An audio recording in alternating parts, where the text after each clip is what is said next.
Oke, selamat pagi kami senangan YB, terima kasih karena sudah datang mendengar kami.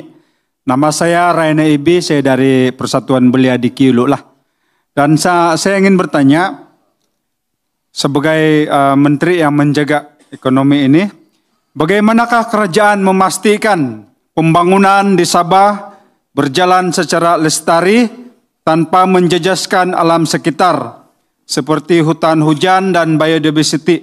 Saya ambil contohlah pembinaan jalan raya di perbukitan di kawasan kami Kiulu, itu sungai jalan raya Kiulu Rendegung itu telah memusnahkan hutan dan tanah yang sangat besar, sehingga sungai-sungai itu sungai di Tuaran itu yang menjadi kawasan tadahan air dan juga pelancongan untuk rafting, white water rafting itu terjejas. Kemudian contoh yang satu lagi, kerajaan sering buat program untuk penanaman semula sama ada sawit ataupun getah dan tanaman komoditi yang lain.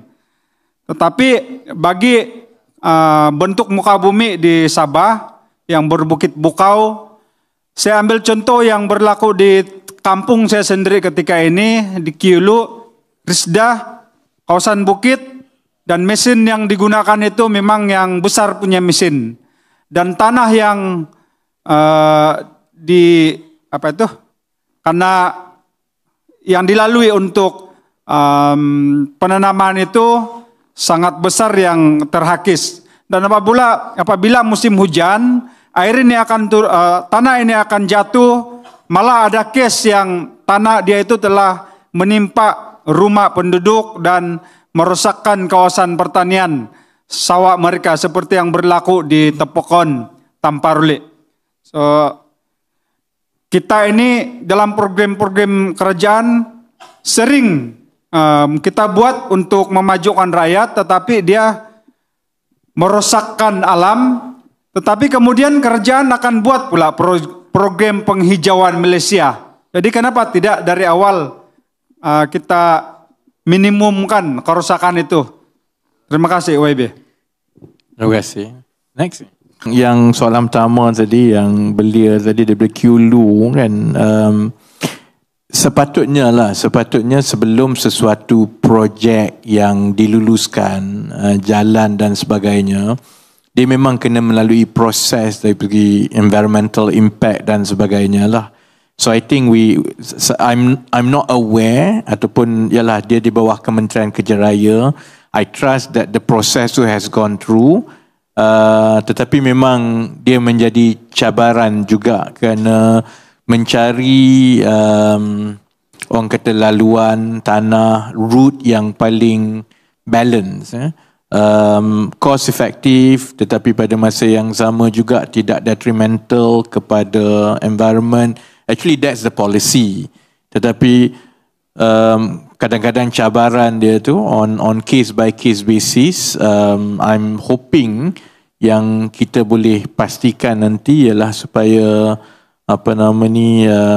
EIA dan sebagainya tu dia mungkinlah on case by case basis ada pertimbangan lain. But as a matter of policy, dan yang itu juga selalunya jadi isu dari segi pelaksanaan, kerana permohonan projek ialah untuk buat jalan sekian diluluskan.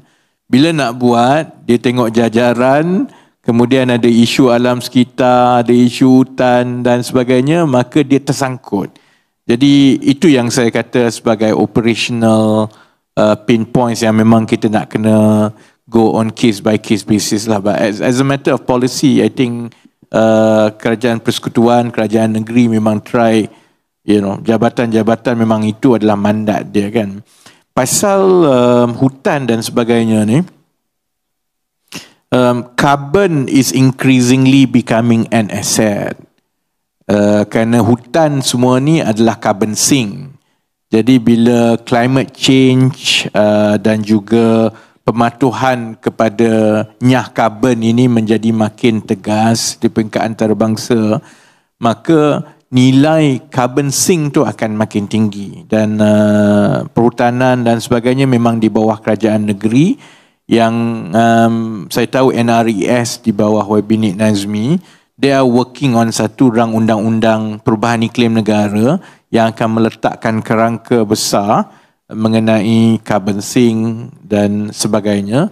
Dan kerajaan persekutuan pun dah memang ada EFT, Ecological Fiscal Transfer. Maksudnya bagi negeri-negeri yang mengekalkan hutan mereka, sebenarnya is an opportunity loss kepada negeri-negeri ini, kerana dia tak boleh balak, dia tak boleh monetize hutan itu. Maka kerajaan persekutuan membayar atau bagi sumbangan kepada kerajaan-kerajaan negeri mengikut hutan yang mereka kekalkan. Jadi tahun 2025 saya ingat peruntukan untuk EFT itu makin meningkat, dan I think that's going to go forward. Mana-mana negeri yang mengekalkan hutan mereka, mereka akan mendapat hasil terus daripada kerajaan persekutuan. And likewise, dengan hutan yang ada itu, maka you have a bigger carbon sink. Dan bila rang undang-undang perubahan iklim masuk, kerangka how to track and account for the carbon itu, dan carbon credit boleh monetize and traded, dan saya ingat itu akan menjadi satu industri baru juga yang negeri macam Sabah ada lebih banyak kelebihan berbanding negeri-negeri lain.